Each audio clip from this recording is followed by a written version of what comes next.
kejutan paling besar di Pilkada serentak 2024? Secara umum bisa diprediksi di banyak tempat, kecuali 2 kasus ya.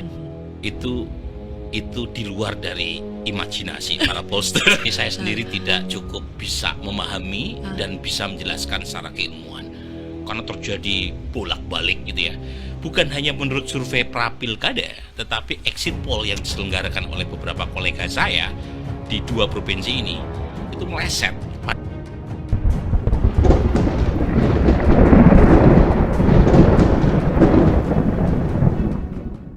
Assalamualaikum warahmatullahi wabarakatuh. Iwan Filah. Pada tanggal 27 November kemarin kita baru saja melaksanakan pilkada serentak ya, di mana bisa dikatakan hasil-hasilnya sesuai dengan prediksi dan juga ya bisa dikatakan adem ayem dan hampir tidak ada terdengar riuh atau suatu keributan. Nah, hal ini ternyata juga diperhatikan oleh salah satu analisis dunia tanah air yang cukup terkenal, yaitu Profesor Burhanuddin Muhtadi, yang juga salah satu pemilik dari indikator survei indikator ya. Nah, di sini dia menariknya diundang pada acara Metro TV di tajuk kontroversi ya. Nah, di sini ada pertanyaan yang sangat menarik, gimana tentang pilkada tahun ini, dan Profesor Muhtadi mengatakan ya memang adem ayem. Tapi di sini dia mengasih clue atau sesuatu yang sangat menarik ya. Dia mengatakan bahwa semua adem ayem kecuali di 2 tempat ini. Nah, di 2 tempat ini ternyata ada indikasi kemungkinan kriminalisasi dan juga kecurangan. Nah, hal ini dia katakan karena memang pada survei sebelum pencoblosan, beberapa minggu sebelum pencoblosan, dia mengatakan kalau di tempat tersebut masih ada kemenangan sekitar 70%. Tapi kenapa tiba-tibanya setelah ada the quick count mereka ini kalah gitu loh. Nah, di mana tempatnya tersebut dan bagaimana indikasi kecurangan dan juga kriminalisasinya sangat menarik untuk disimak dan sayang untuk dilewatkan. Nah, bagaimana videonya? Mari kita simak sama-sama. Apa kabar Mas Burhan? Baik, Sylvia, apa Lelah kabar? gak? Lelah sekali. Apa satu kata untuk menggambarkan Pilkada serentak 2024? Adem ayem. Adem ayem? Iya, Masa? betul. Betul ya, karena Jadi, partisipasi pemilihnya rendah apa Mas? Pertama memang tingkat polarisasi menurun tajam. Kemudian yang kedua, tingkat kompetisi antar calon itu menurun karena banyak kartel politik, sehingga jumlah kontestan pemilu kada menurun. Di beberapa tempat cuma ada 2, bahkan ada beberapa diantaranya yang kotak kosong. Iya. Jadi efek koalisi di tingkat nasional itu punya dampak menular merembes ke bawah, sehingga banyak partai-partai yang malas untuk mengusung kader sendiri. Akibatnya terjadi penurunan rata-rata jumlah peserta pemilu kada. Itu terjadi di semua tempat, wilayah ya. Meskipun kita belum punya angka pastinya, tapi misalnya kita ambil contoh KPU Jakarta sudah bilang dari pantauan mereka itu partisipasi pemilih menurun. Jauh lah ya kalau dibandingkan dengan 2017 dan juga Pilpres 2024. Betul. Nanti kita akan bahas nih Mas, evaluasi soal apakah harusnya penyelenggaraan Pilpres dan Pilkada serentak ini dipisahkan tahunnya. Tapi sebelum itu Mas Burhan, sebagai surveyor, pemilik pollster yang sudah bertahun-tahun melakukan survei dan melihat bagaimana pelaksanaan pemilu, pilkada dan sebagainya, apa kejutan paling besar di Pilkada serentak 2024? Secara umum bisa diprediksi di banyak tempat, kecuali 2 kasus ya. Pertama adalah Banten, Airin kalah. Kemudian yang kedua adalah kemenangan Maijen Julius di Sulawesi Utara, dan lagi-lagi mengalahkan 2 big name. Pertama adalah Heli Lasut, yang kedua adalah Stephen Kandau. Itu di luar dari imajinasi para pollster. Di luar nalar.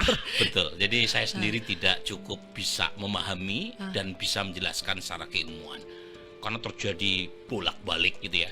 Bukan hanya menurut survei pra-pilkada, tetapi exit poll yang diselenggarakan oleh beberapa kolega saya di 2 provinsi ini itu meleset. Padahal kalau pakai exit poll itu parameternya lebih fix ketimbang survei sebelum pemilu. Karena exit poll itu kan menanyakan responden yang baru saja mencoblos. Iya. Nah, tentu saja tidak se-fix hitung cepat, tetapi setidaknya exit poll meleset itu agak jarang karena dilakukan di saat pemilih setelah mereka mencoblos. Nah, itu meleset di 2 tempat. Meleset ya, dan belum bisa dijelaskan secara keilmuan. Belum bisa. Dan dugaan saya mungkin politisi punya jawaban yang lebih memuaskan ketimbang saya atau media. Saya sudah tulis di Twitter saya. Pakai analisa politik deh, bisa gak Mas Burhan? Apa itu yang bisa menjelaskan? Mungkin terlalu spekulatif kalau pakai analisa politik ya. Dan saya tidak punya bukti yang kuat. Tetapi secara keilmuan, secara saintifik sulit untuk menjelaskan perubahan antara exit poll dengan hitung cepat, karena biasanya itu linear antara hasil exit poll dengan hitung cepat.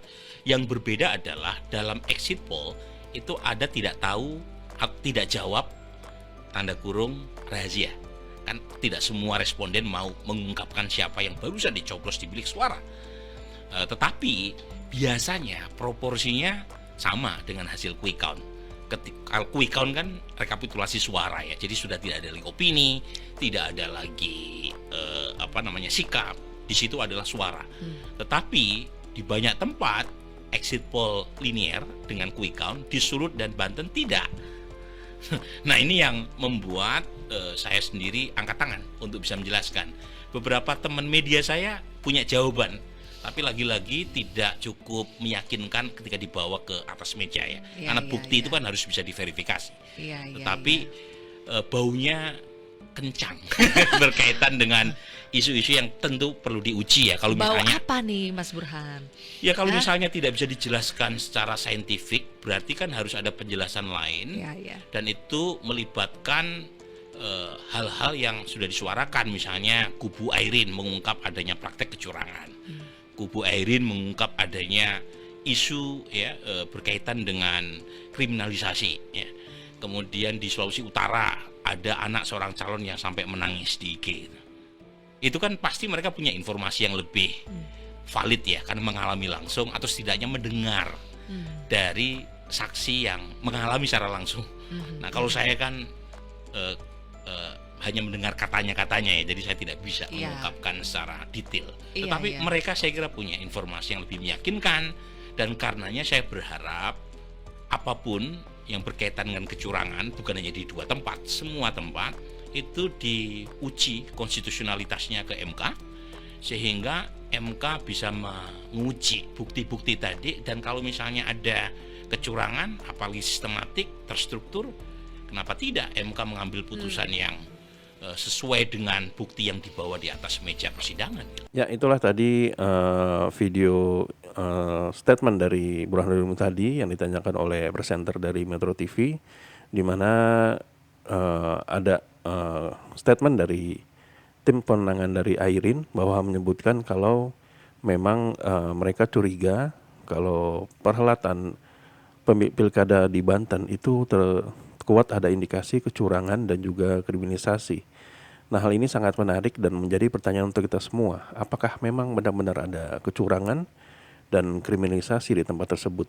Maka Profesor Muhtadi mengatakan ada baiknya hal ini bisa diajukan di MK untuk bisa disidangkan. Apakah memang ada indikasi kecurangan atau ada indikasi kriminalisasi, sehingga hal ini bisa menjadi pelajaran untuk kita semua bahwa di tahun-tahun berikutnya pada saat pilkada tidak ada lagi kekhawatiran dan bisa berjalan dengan sesuai apa yang diinginkan, yaitu bisa mendapatkan pemimpin sesuai dengan yang diamanahkan oleh masyarakat atau yang diinginkan oleh masyarakat. Jadi tidak ada lagi yang namanya kecurigaan ataupun ketakutan, sehingga kembali lagi kemauan atau keinginan masyarakat untuk memilih itu kembali besar, karena memang diakui pemilih pada tahun ini itu sangat menurun drastis hampir di semua tempat. Hal ini memang terindikasi karena memang ya tidak ada pemimpin yang seperti diinginkan. Yang kedua, sepertinya masyarakat sudah mulai jenuh karena memang yang diajukan adalah sosok-sosok yang memang tidak disukai oleh masyarakat atau pemaksaan dari partai-partai tertentu gitu loh. sehingga tidak ada lagi semangat untuk memilih karena memang tidak ada kaitannya dengan mereka. Nah, bagaimana teman-teman di sini? Apakah mungkin ada yang ikut mencoblos di 2 daerah tersebut, yaitu di Banten dan Sulut ya, Sulawesi Utara kalau salah? Bisa tuliskan di kolom komentar ya. Apakah mungkin sesuai, ada kecurangan dan kriminalisasi? Silahkan tuliskan di kolom komentar. Nah, sampai di sini ADN Project.